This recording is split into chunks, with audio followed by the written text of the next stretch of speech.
Assalamualaikum students, this is Abdul Manan here. Previously we were discussed the atoms and the other topics, chemistry introduction. Now the next topic is atomic number. So atomic number के बारे में discuss करते हैं कि atomic number क्या है. Number of protons and electrons present in an atom is called atomic number.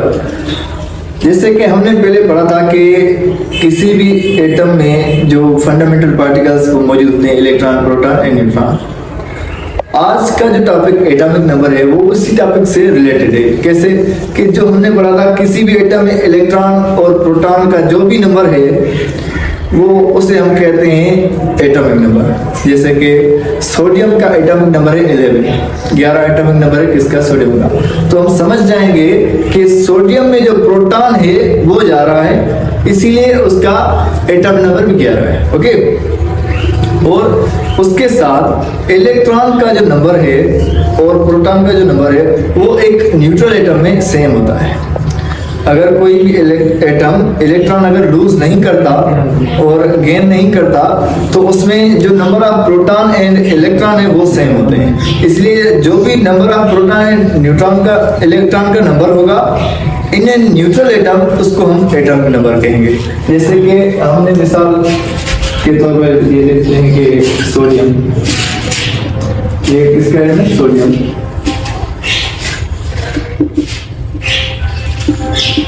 Sodium इसका जो एटॉमिक नंबर है वो है 11. इसका मतलब इसमें प्रोटॉन भी 11 है, इसमें इलेक्ट्रॉन भी 11 है. ठीक है. ये हम एक स्ट्रक्चर ड्रा करते हैं सोडियम के एटम की. पहले शेल में 2 इलेक्ट्रॉन, ठीक है. दूसरे में आएंगे 8 इलेक्ट्रॉन.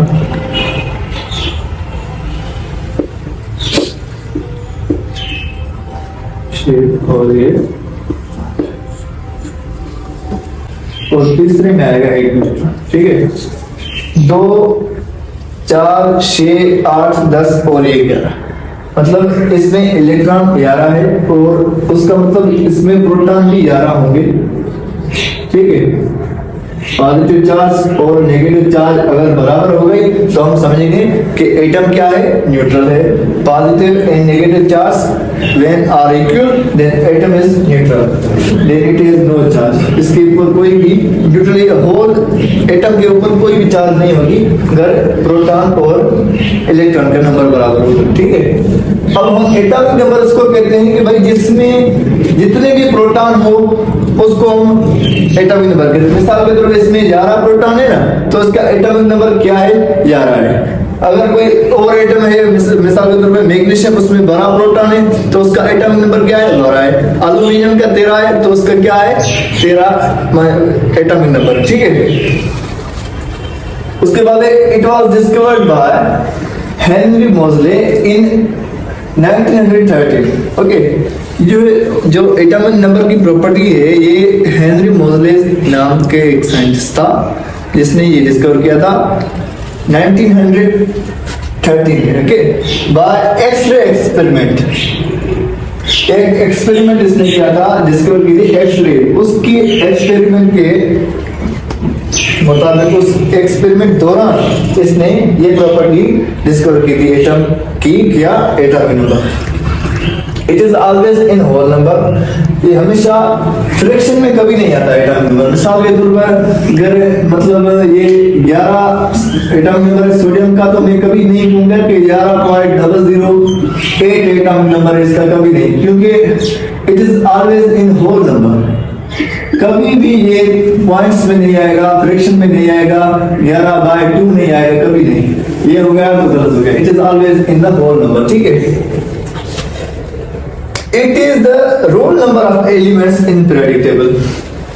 पीरियोडिक टेबल में जो भी एलिमेंट्स है 118 एलिमेंट्स जो भी है वो सारे जो अरेंज हुए हैं वो एटॉमिक नंबर के बेसिस है। जैसे मैंने एक टर्म यूज किया है रोल नंबर का। जैसे क्लास में क्या होता है कि भाई फर्स्ट नंबर पे जो मतलब ए के नाम आते हैं, ए से जिसके नाम शुरू होते हैं वो पहले आते हैं, अब्दुल मनान, अब्दुल्लाह ऐसे नाम आते हैं, ठीक है, वो पहले आते हैं। फिर बी के नाम आते हैं, ऐसे ही मतलब जो अरेंजमेंट होती है वो पीरियोडिक टेबल में एटॉमिक नंबर के बेसिस है।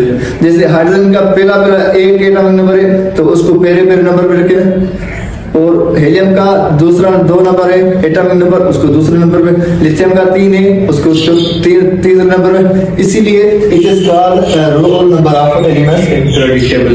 Okay, this all about was atomic number. ठीक है, उसके बाद जो है मास नंबर, या इसको हम न्यूक्लियर नंबर कहते हैं। एटॉमिक नंबर को पढ़ने के बाद मास नंबर के बारे में जानना जरूरी है कि मास नंबर क्या है। Mass number is the sum of proton and the neutron is called mass number. जैसे कि हमने लिखा है कि the sum of proton and neutron present in the nucleus of an atom. आप सबको पता है कि प्रोटॉन और न्यूट्रॉन न्यूक्लियस में होते हैं। जो न्यूक्लियस में जितने प्रोटॉन है, जितने न्यूट्रॉन है, उन दोनों का जब सम करेंगे हम, मतलब उन दोनों को प्लस करेंगे ना, वो जो भी आंसर आ गया उसका वो मास नंबर होगा। जैसे कि सोडियम एटम में 11 तो प्रोटॉन है ही, मगर इसमें 12 न्यूट्रॉन है। इन सोडियम एटम 11 इलेक्ट्रॉन, 11 प्रोटॉन और 12 न्यूट्रॉन। ठीक है, इसमें पॉजिटिव चार्ज 11 है, नेगेटिव चार्ज 11 है, और ये दोनों बराबर है, मतलब एटम न्यूट्रल है। और इसमें जो है 12 न्यूट्रॉन है। अब हमने कहा कि जो सम ऑफ, मतलब proton plus neutron is equal to mass number, मतलब जो इन दोनों का सम होगा वो होगा क्या, मास नंबर। जैसे कि सोडियम एटम में क्या 11 प्रोटॉन है प्लस 12 न्यूट्रॉन है, तो इसका मास नंबर हो गया 23। ठीक है, 11 प्रोटॉन 12 न्यूट्रॉन, इसका मास नंबर क्या हो गया 23। ठीक, इसको हम न्यूक्लियर नंबर क्यों कहते हैं, क्योंकि प्रोटॉन और न्यूट्रॉन किसमें मौजूद है, न्यूक्लियस में, इसीलिए हम इसको न्यूक्लियर नंबर भी कहते हैं। It is also in whole number like in the atomic number. जो एटॉमिक नंबर था वो भी होल नंबर में था, और मास नंबर भी होल नंबर में ही होगा, सिवाय मतलब वो अलग प्रॉपर्टी एटॉमिक मास की, वो क्या होता है कि वो अगले टॉपिक में हम जरूर पढ़ेंगे कि आइसोटोप्स की अकरेंस के मुताबिक उसकी जो मास होता है किसी भी एलिमेंट का, उसको एटॉमिक मास कहते हैं। वो फ्रैक्शन में हो सकता है पॉइंट्स में, मगर ये जो एटॉमिक नंबर और एटॉमिक मास है होल नंबर में होगा। ठीक है, जैसे हमने 23.001 कुछ भी नहीं लिखा, ये सिर्फ 23 ही है। ठीक है, ये होल नंबर में, ये है मास नंबर और न्यूट्रॉन। जैसे कि हमने दूसरा एग्जांपल लिया मैग्नीशियम का। मैग्नीशियम में क्या है कि इसमें जो प्रोटॉन है वो 12 है, प्रोटॉन 12 है, मतलब हम समझ जाएंगे कि इसमें इसका जो एटॉमिक नंबर है वो 12 है। इसका अगर एटॉमिक नंबर 12 है ना, तो इसका जो पोजीशन है वो 12 नंबर पे है, किसमें, पीरियोडिक टेबल में। ठीक है, क्योंकि हमने पढ़ा कि roll number of elements in the periodic table. ठीक है, इसमें मैग्नीशियम प्रोटॉन कितने, 12 प्रोटॉन, न्यूट्रॉन कितने, 12 न्यूट्रॉन। ठीक है, 12 न्यूट्रॉन है। ओके, और इसका जो सम होगा वो होगा 24। हम समझ जाएंगे this is the mass of magnesium, so it is clear that mass number is the sum of proton and the neutron present in the nucleus of an atom। ठीक है, अब कुछ फार्मूला है कि भाई हम को अगर इलेक्ट्रॉन का नंबर मालूम है, प्रोटॉन का नंबर मालूम है, तो हम नंबर ऑफ न्यूट्रॉन्स कैसे फाइंड करें, उसके मतलब वो फार्मूला है, उसको देखते हैं कि मास नंबर, सबसे पहले मास नंबर का formula is equal to proton plus neutron. ठीक है, मास नंबर क्या है, प्रोटॉन प्लस न्यूट्रॉन। अगर हमको नंबर ऑफ न्यूट्रॉन्स मालूम करना हो कि किसी भी एटम में न्यूट्रॉन कितने में, तो हमें क्या करना पड़ेगा कि मास नंबर से प्रोटॉन को माइनस करना पड़ेगा। जैसे कि मैग्नीशियम का मिसाल देते हैं हम कि हमें फाइंड करना है कि भाई मैग्नीशियम एटम में कितने न्यूट्रॉन्स हैं, तो हमें ये फॉर्मूला इस्तेमाल करना पड़ेगा कि भाई neutron is equal to mass number minus proton. जो मास नंबर है वो है 24 माइनस इसमें प्रोटॉन मौजूद है 12।